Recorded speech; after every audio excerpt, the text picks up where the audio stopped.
کو اتنی اہمیت دی کہ جو نہ بھوک کو دور کر سکے، نہ پیاس کو دور کر سکے، نہ مشکل کو آسان کر سکے، نہ تسلی دلا سکے، لیکن ہے وہ قیمتی کہ 80,000 کا لیں گے تو ایک مٹھی میں آ جائے گا۔ یہ نظام قدرت ہے۔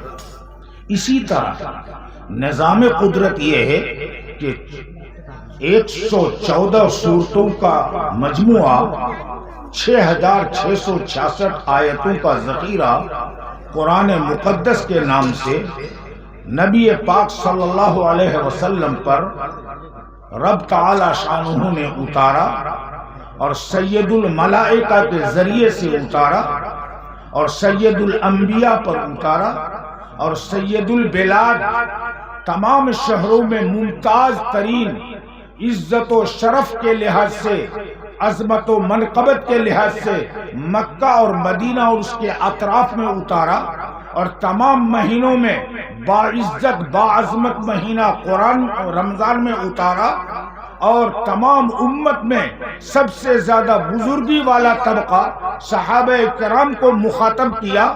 یاد رکھیے، ان تمام باتوں سے قرآن کی عظمت اور بزرگی ظاہر ہوتی ہے۔ اگر کوئی آدمی اس عظمت کو نہ مانے تو وہ ایسا ہی اندھا ہے جیسے چمگادڑ دن کو نہیں نکلتا ہے، وہ کہتا ہے کہ رات کو میرے نکلنے کا وقت ہے، دن کو نہیں۔ قرآن کی عظمت کو منوانے کے لیے کسی دلیل کی ضرورت نہیں ہے۔ قرآن کی عظمت اور بزرگی کو ماننے کے لیے اتنا کافی ہے کہ قرآن والا نماز جب پڑھے گا تو مسجد کا امام بنے گا، نائب رسول بنے گا، نائب مصطفیٰ بنے گا۔ نبی پاک صلی اللہ علیہ وسلم پوری حیات طیبہ امام بن کر کے گزارے، صحابہ کرام مقتدی رہے، صرف 17 وقت کی نماز امام کائنات مقتدی بنے، اور صرف 17 وقت کے علاوہ پوری زندگی امام بن کے رہے، اور امام نائب مصطفیٰ بن کر مسجد کا امام جو ہوتا ہے وہ قرآن کا والا ہوتا ہے، قرآن کا حامل ہوتا ہے، وہ حافظ قرآن اور عالم ہوتا ہے۔ امامت کا رتبہ صاحب قرآن کو ملا۔ بچے کی پیدائش ہوگی، اس بچے کے کان میں اذان اور اقامت کے جملے کہنے کے لیے حافظ قرآن کو تلاش کیا جائے گا۔ اس کے ذریعے سے بچے کے کان میں پہلے ہی دن اللہ کی بڑائی ڈالی جائے گی۔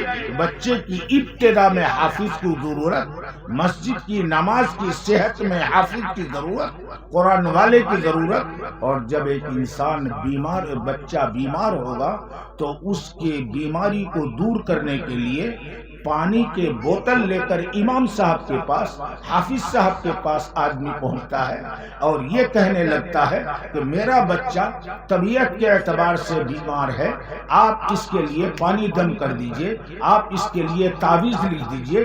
قرآن کی آیت پڑھ کر صاحب قرآن نے، قرآن کی آیت لکھ کر صاحب قرآن نے بیمار بچے کے گارجن کو دیا تو بچے کو بیماری سے نجات مل گئی۔ آگے چلیے، جب انسان نکاح کرتا ہے بچے بیٹے کا بیٹی کا تو اس اجنبیہ مرد اور اجنبیہ عورت کے درمیان حلال کرنے کی جو اسکیم ہے، جو پلان ہے، جو نسخہ ہے، وہ نکاح کے لیے قاضی کے ذریعے سے، امام کے ذریعے سے لفظ قبیلتوں کی بولی سننے کا ہے، اس کا کرنے والا صاحب قرآن ہوگا۔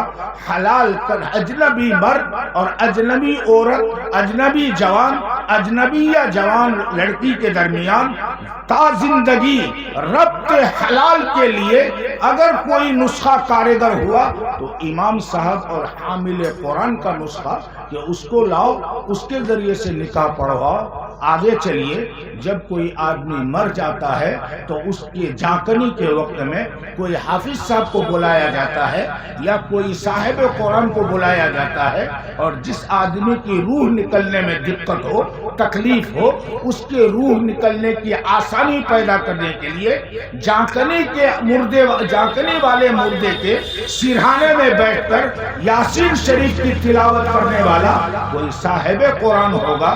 آگے چلیے، جب کوئی مر جاتا ہے تو مر جانے کے بعد کچھ دنوں کے بعد 2-3 دن یا اس کے کسی دن کے بعد ان کے اعزاء اقربا میں سے کچھ لوگ مسجد میں، مکتب میں اور مدرسے میں، دار ارقم میں یا کوئی دوسرے مدرسے میں آ کر پہنچتا ہے اور ان کے ذریعے سے قرآن خوانی کراتا ہے۔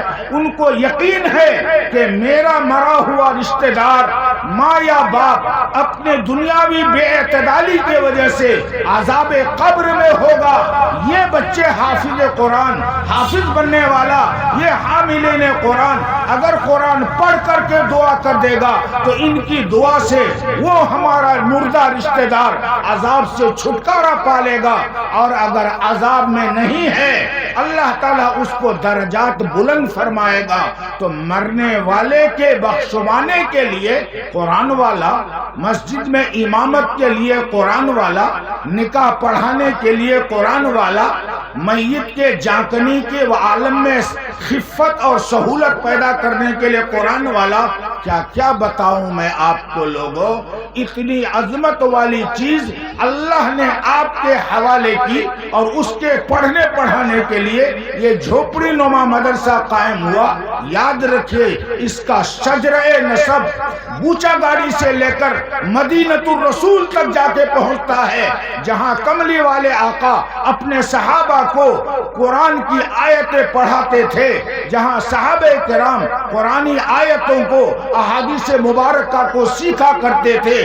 علامہ سہروردی نے لکھا ہے کہ اصحاب صفہ انہی کو کہتے ہیں، اور ان کی تعداد 400 تک ہوتی رہتی تھی۔ بھوک کے عالم میں حضور کی حدیثوں کو سنتے تھے، کھانے کا نظم کوئی خاصا نہیں تھا، بلکہ انصار مدینہ اپنے کھجور کے پکے ہوئے گچھے کو لا کر کے دار ارقم وہاں اصحاب صفہ کو دیتے تھے۔ بسا اوقات مسجد نبوی کے بالائی حصے سے لٹکا دیتے تھے۔ اصحاب صفہ ان پکے ہوئے کھجور کے گچھے کو ٹھوکر مارتے اور ان گچھوں سے کھجور گرتا، اور اس کھجور کو کھا کر قرآن اور حدیث کا علوم سرکار نبوی سے دو عالم سے حاصل کرتے۔ اگر ایک صحابی کو 2 کھجور ملتا، ایک کھجور خود کھاتا، ایک دوسرے ساتھی کو دیتا۔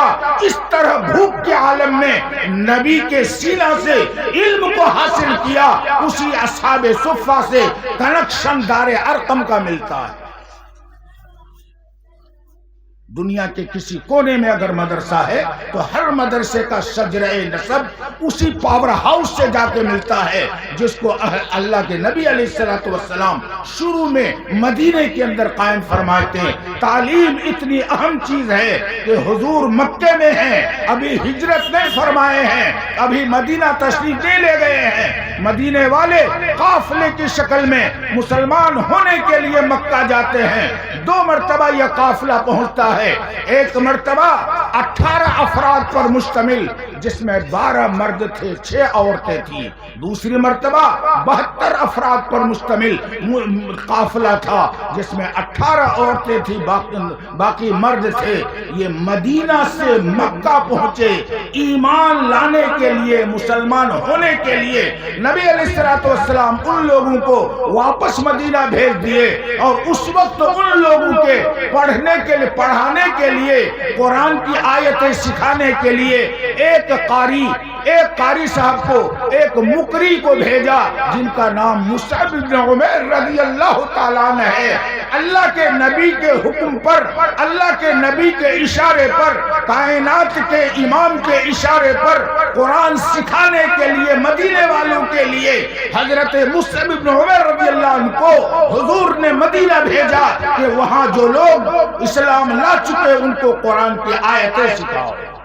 آج کوئی اگر مولانا نوشاد کی طرح یا اور دوسرے کی طرح قرآن بچوں کو سکھا رہا ہے تو ان کا کنکشن اور ان کا وائر مدینہ کے اول مقری مصعب بن عمیر رضی اللہ عنہ تک جا کے پہنچتا ہے۔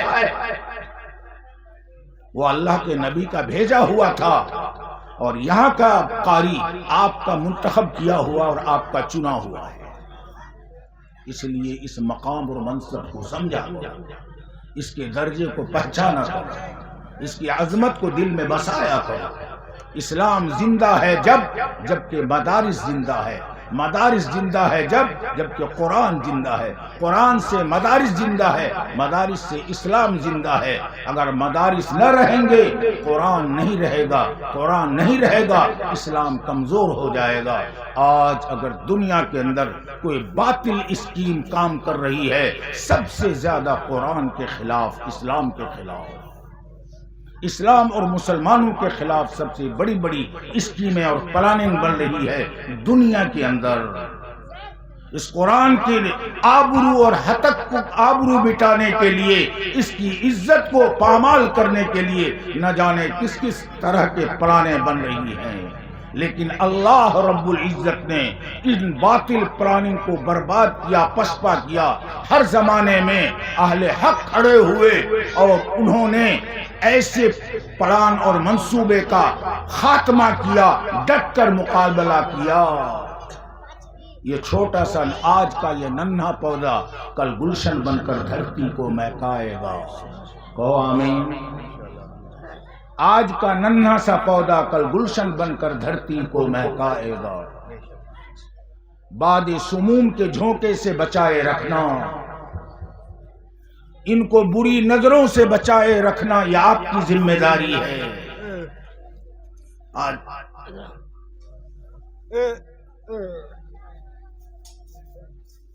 آدمی بیچارہ شوق سے دیا نا. اللہ تعالی ہمیں اور آپ کو عظمت قرآن سے سرشار کرے. جب قوم مٹنے لگتی ہے تو اس کی فکری قوت دب جاتی ہے, سوچ و بچار بالکل مائنس پوائنٹ پر چلا جاتا ہے, کمزور ہو جاتا ہے.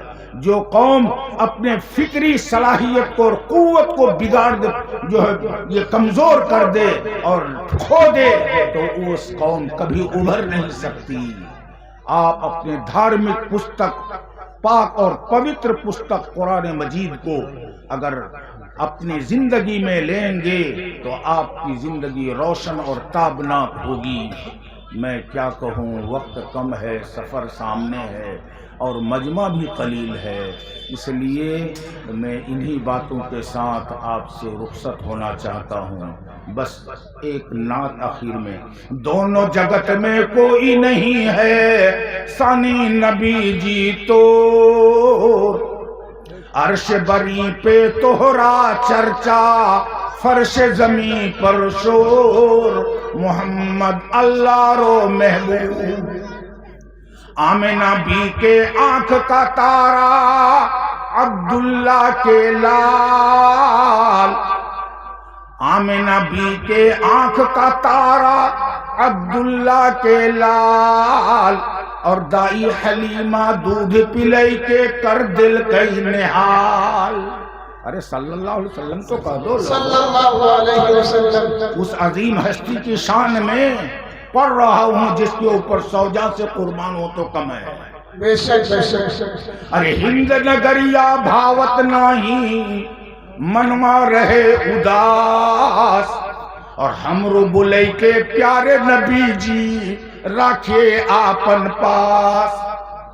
بن توہرا جیرا للچے, بن توہرا جیرا للچے, پھٹیے کلیجہ مور, محمد اللہ رو محبوب. اور ذکر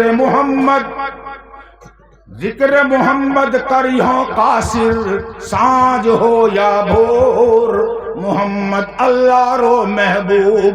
دونوں جگت میں کوئی نہیں ہے ثانی نبی جی تو, عرش بری پہ تہرا چرچا, فرش زمین پر شور. طیبہ نگریا ہمرو جیبو, سانج ہو یا بھور. کہیے آمین. آمین. وآخر دعوانا الحمدللہ. ماشاءاللہ. بہت بہت شکریہ. حضرت دامت برکاتہ العالیہ نے 2 نشستوں میں اپنا پرمغز